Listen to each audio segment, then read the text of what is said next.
Non serve la prescrizione del medico, sono gratuiti e servono a farci stare più tranquilli prima di partire o al rientro dalle vacanze oppure se siamo invitati a qualche evento. L'azienda ospedaliera invita i padovani a sottoporsi al tampone per consentire l'attività di screening in questo periodo delicato con il virus che frena la sua discesa e la variante Delta sempre più predominante.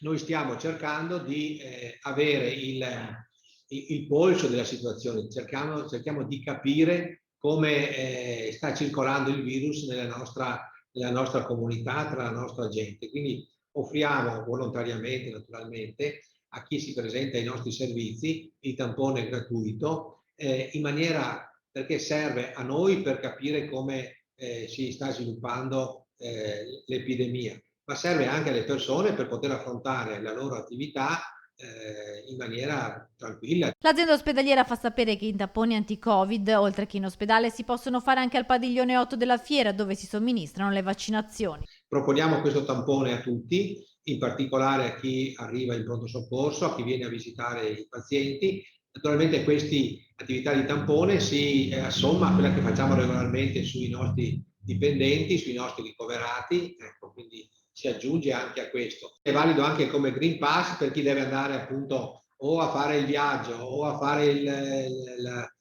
matrimonio, insomma, là dove è richiesto è valido questo tampone.